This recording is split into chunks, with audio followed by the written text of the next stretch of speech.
Olá, meus amigos e minhas amigas! Sejam muito bem-vindos ao Caleidoscópio, um programa do canal Periscópio, onde eu trago todas as segundas-feiras curiosidades das mais variadas.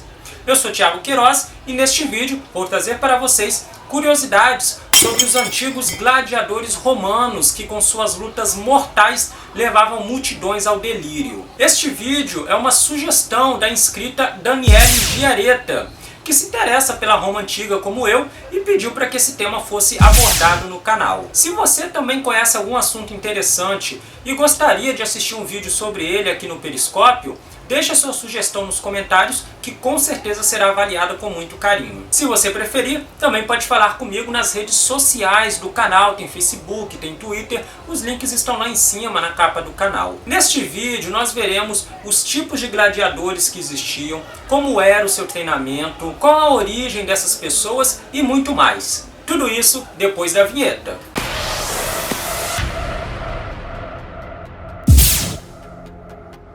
Pessoal, para quem não sabe, a luta de gladiadores é bastante antiga, tá?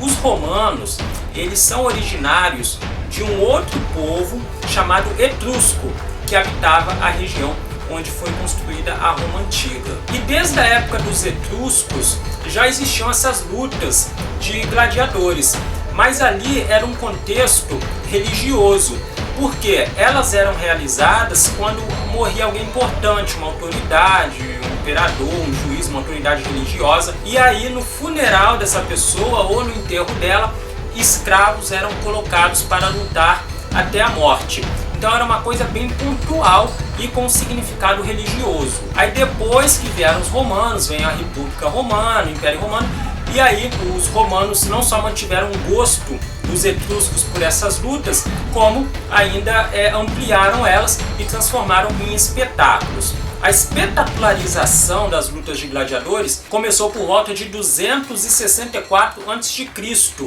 e durou até o século V depois de Cristo, ainda tinha lutas de gladiadores. Mas o apogeu desse entretenimento foi no século I a.C. até o século II depois de Cristo. A luta de gladiadores não era o único espetáculo que os romanos gostavam de ver nas arenas, né? Na famosa arena como o Coliseu, por exemplo. Tinha muitas outras, né? O Coliseu é a mais famosa. Eles gostavam de ver execuções, lutas navais. No Coliseu, por exemplo, a arena podia ser inundada. Existia um sistema subterrâneo de aquedutos que podia inundar a arena, e ali eram colocados vários navios com pessoas ali, e esses navios começavam uma batalha naval para entretenimento da plateia. Também havia lutas com animais, tá? Colocavam um gladiador para lutar contra um urso, contra um leão, contra um tigre, um leopardo, um jaguar, um animal desses, né? E tinha também as lutas de gladiadores, que eram dois homens, normalmente escravos, né, que treinavam intensamente se preparando para aquela luta, tá? Não era simplesmente um banho de sangue, não era dar uma espada para alguém e mandar ela lá e matar outra pessoa. Muito pelo contrário, esses gladiadores eram lutadores altamente especializados. Aí essas lutas de gladiadores é que são o foco desse vídeo, tá? Os demais espetáculos que tinham nas arenas, a gente não vai se aprofundar aqui. Quem eram os gladiadores? A grande maioria eram escravos, tá? Qual a origem desses escravos? Podiam ser oriundos de povos conquistados, podiam ser soldados desertores. Em alguns períodos a deserção era punida com a escravidão. Se o desertor fosse capturado, ele era escravizado e aí poderia ser comprado por um lanista, que era um treinador de gladiadores, e aí ele virava um gladiador. E alguns deles também eram homens livres, porque os gladiadores recebiam recompensas. Então, homens livres e muito pobres, às vezes viam nessas lutas uma possibilidade de ganhar a vida. Então, era a minoria, mas tinha alguns casos de homens livres que, por vontade própria, decidiam se tornar gladiadores. Como que era o treinamento? Esses gladiadores, eles eram comprados, como eu falei, para o lanista. O lanista era o dono do ludus, que era a casa, a empresa, digamos assim, que fornecia gladiadores. Então o lanista ele comprava o escravo, e aí nesse ludus ele seria treinado. O lanista ele administrava e financiava e era o dono do ludus, mas ele não se empenhava pessoalmente no treinamento do gladiador. O treinamento era fornecido por um gladiador já aposentado, antigo, experiente, que se chamava Doctore. E o Doctore tinha uma especialidade, então você tinha várias modalidades que eu vou explicar no vídeo de gladiador. Você tinha um Trácio, tinha um Murmilo, tinha um Rediários, e para cada modalidade dessa você tinha um Doctore no Ludus. O treinamento era dividido em 3 fases. A primeira se chamava Novicius. Nessa etapa, o gladiador, o aspirante a gladiador, melhor dizendo, passava por uma avaliação médica. Ele treinava sob supervisão do lanista, e aí nesse treinamento inicial ele tinha que ser aprovado pelo lanista, ele podia desistir de tornar aquela pessoa, aquele escravo, um gladiador, podia achar que ele não levava a jeito, e aí ele podia vender o escravo, enfim, destinar ele para uma outra função, mas se aprovasse ele continuava no treinamento. Eles treinavam também com muita corrida, corriam muito, vários quilômetros por dia, para ganhar condicionamento físico. Depois eles começavam a aprender a usar as armas, e usavam armas de madeira, réplicas, tá? Treinavam também sacos de areia pendurados em postes. Pegavam um poste em formato de cruz, né? Tinha um poste assim, tinha outro assim, penduravam um saco de areia de cada lado, e aí eles treinavam atingir esse saco de areia com suas armas. Aí esse aspirante, ele ia para sua primeira luta, que era muito comum morrer logo na estreia. Se não morresse, aí ele virava de fato um gladiador e subia de nível, virando um veterano. Quando ele se tornava veterano, ele já estava pronto para participar dos torneios nas arenas. Se ele sobrevivesse a muitas lutas, que giravam em torno de 3 a 5 por ano, ele chegava ao nível máximo que ele podia ascender, que era o Primus Palus. Chegando nesse nível, ele tinha alguns privilégios. Entre eles, por exemplo, temos o uso de armas reais nos treinamentos, porque mesmo quando o gladiador subia para veterano, ele continuava treinando com réplicas, mas se ele subir para Primus Palus, ele podia começar a treinar com armas reais. Muito importante, pessoal, a dieta deles era reforçada, eles comiam muito, a comida deles era bastante variável, tinha de tudo para proporcionar os nutrientes que eles precisavam para atingir o condicionamento necessário para ser um gladiador. Eles comiam muita carne vermelha, peixes, grãos, ovos, pães e cereais. E olha que interessante, o tempero da comida era cinza de madeira, queimava-se a madeira, pegava as cinzas, esfregava assim e depositava essas cinzas na comida. Por quê? Isso era como um suplemento primitivo da época. Quando eles chegavam a veterano também, eles recebiam um tipo de tatuagem, que podia ser nas pernas, no rosto ou nas mãos. Essa tatuagem era chamada de estigma. O objetivo era identificar o dono e também a origem daquele gladiador. Esse nome, gladiador, vem de gládio, aquela espada que os romanos utilizavam, que era uma espada que servia tanto para perfuração quanto para corte, porque ela tinha gume dos dois lados. Na linguagem, em latim, eles chamavam de gladio, e daí vem o nome gladiador, porque eram pessoas que trabalhavam com gladios. Como eu já mencionei aqui, existiam vários tipos de gladiadores, tá? Porque dependendo das armas e dos instrumentos de proteção que ele tinha, que ele usasse, melhor dizendo, na arena, iria configurar o tipo de gladiador que ele era, tá? E existiram vários ao longo da história. Eu vou citar aqui os principais, até porque muitos dos demais são variações desses principais. O primeiro é o Trácio. O Trácio, ele lutava com um escudo pequeno, um escudo de tamanho médio, eu diria, tá? Porque tinham escudos menores ainda, como a gente vai ver. Ele lutava com uma espada chamada sica. Não era com gládio que ele lutava, era a sica, cuja característica é que ela era recurvada, no formato semelhante a um bumerangue. Ele também tinha proteção nas pernas, tinha capacete, e o capacete dele era bastante enfeitado, era cheio de plumas. Aliás, essa era a marca registrada do Trácio, tá? Possivelmente, essa característica dele foi criada para quem estivesse lá no alto da arquibancada, por exemplo, pudesse identificá-lo na arena. O segundo tipo é o Murmilo ou o Mirmilo. As duas formas estão corretas, tá? Mas o mais comum é Murmilo.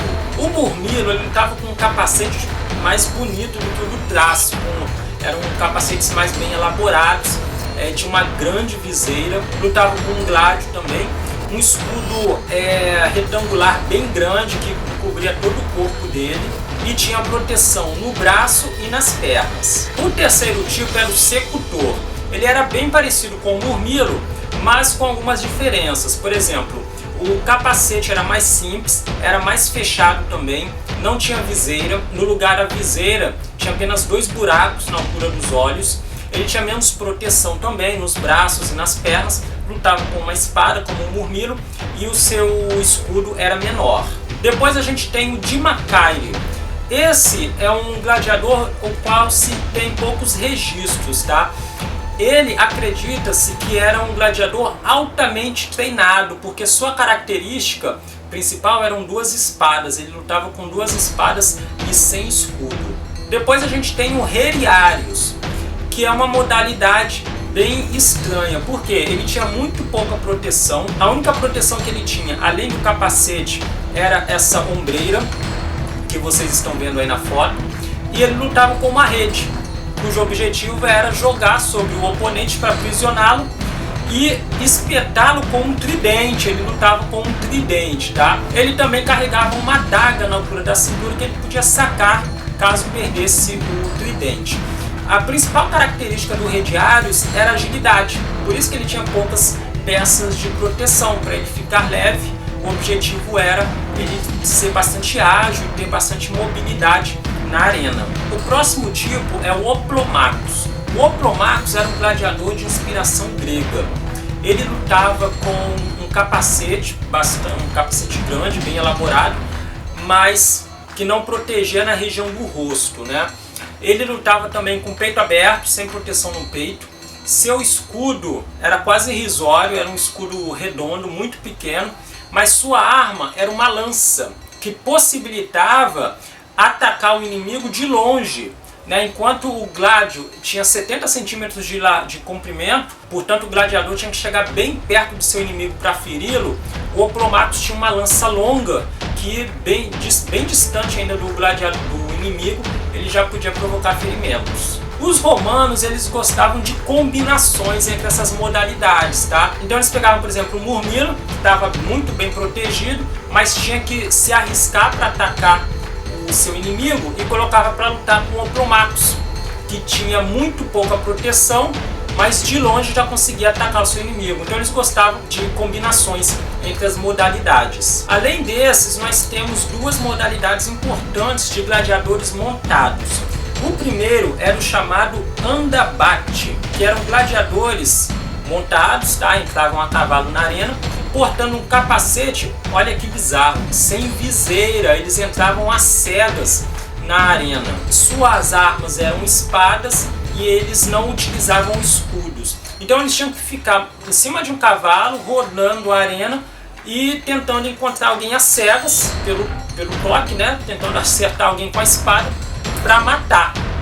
Eles recebiam muito pouco treinamento e, obviamente, pode-se imaginar que era uma luta bizarra. Os historiadores hoje acreditam que isso provavelmente era mais um alívio cômico. Entre uma luta e outra, o editor dos jogos colocava uma luta com esses andabate, provavelmente para proporcionar aí um toque macabro de comicidade aos jogos. Depois a gente tem os equites. Esses sim eram gladiadores bem treinados, que poderiam lutar em duplas ou em grupos. Além de escudo, eles portavam espadas ou lanças. E olha que interessante, você sabia que já existiram gladiadoras na Roma Antiga?